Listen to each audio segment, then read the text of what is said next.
नमस्कार। आज मैं आपको एक ऐसी ब्रह्मांडीय ऊर्जा, a primordial cosmic energy located at 3.5 coil at the base of your spine near Muladhara chakra, इसके बारे में बताऊंगा, जिसको कुंडलिनी कहते हैं। और कुंडलिनी का नाग पंचमी से क्या संबंध है, क्योंकि कुंडलिनी को कहते हैं सरपेंट पावर। और आप अपनी कुंडलिनी को जगा सकते हैं, उसका डेवलपमेंट कर सकते हैं, उसका विकास कर सकते हैं। आइडियल आपका रहेगा गोल कुंडलिनी को जगाना, लेकिन जब आप उसका प्रयास करते हैं तो आपके जीवन में सकारात्मक परिवर्तन आएगा, transformation in your physical and spiritual energy. कैसे इसको करते हैं और ये कुंडलिनी क्या है? जैसे मैं फिजिक्स का स्टूडेंट रहा हूँ, आपको सरल शब्दों में बता दूँ। कहते हैं जब किसी वायर में करंट फ्लो करता है तो उसके अराउंड मैग्नेटिक फील्ड कॉइल करता है। एम्पियर्स लॉ कहते हैं, लॉरेंस फोर्स बताता है, एक फोर्स जनरेट होता है। यही होता है कुंडलिनी में, क्योंकि आपके स्पाइन के बेस में सारी एनर्जी सेंटर, डोमेंट एनर्जी है।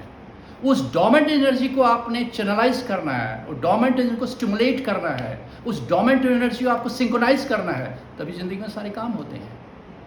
साइंस अभी यहाँ तक कहाँ तक पहुँचा है, लेकिन न्यूरोलॉजी में इसको बताते हैं कि प्लेस बहुत इंपॉर्टेंट है। तो नागपंचमी में क्या किया जा सकता है इसको? This is the right day to do it, क्योंकि इसमें 4 चीज़ें इन्वॉल्व हैं। धर्मनिष्ठ, devoted to your religion means your job towards spirituality. और कर्मनिष्ठ, devoted to your deed, your jobs assign to you.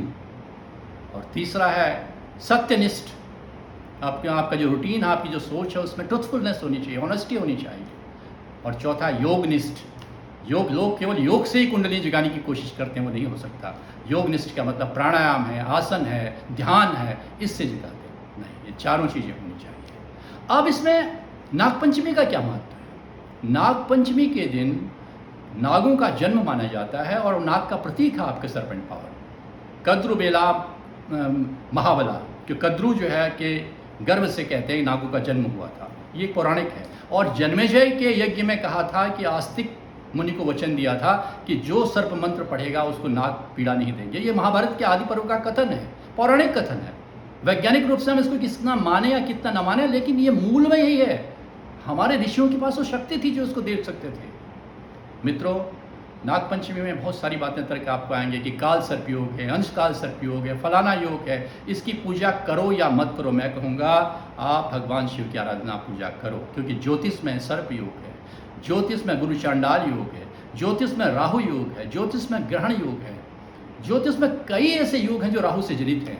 और राहु हमारे नर्वस सिस्टम को दिखाता है, घर में आपके पितरों की दिशा को, नैऋत्य दिशा को दिखाता है। राहु धुएं का प्रतीक है, ब्रह्म का प्रतीक है, आपकी चेतना को प्रभावित करता है। और किसी भी रूप में अगर राहु इन्वॉल्व है आपके हॉरोस्कोप में, आपके गोचर में, आपकी महादिशा में, अंतर्दशा में, तो अवश्य भगवान शिव का पूजन करना चाहिए, अवश्य राहु का पूजन करना चाहिए।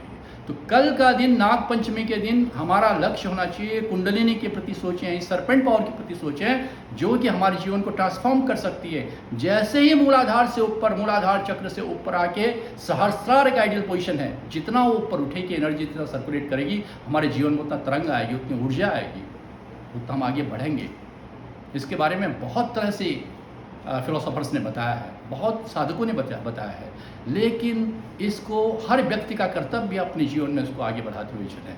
तो मैं इसलिए आपसे आह्वान करूंगा कि कल नागपंचमी के दिन, कल यानी कि 29 तारीख जुलाई को नागपंचमी के दिन आप अपनी भक्ति से, अपने कर्म से, अपने सोच से, अपने ध्यान से और अपने डिटर्मिनेशन से, लक्ष्य से कोशिश करें कि हमारा जो प्रयत्न होगा वो कुंडलिनी जागरण, अपने मूलाधार चक्र में हमारी जो शक्ति है उसको स्टिमुलेट करना। नमस्कार।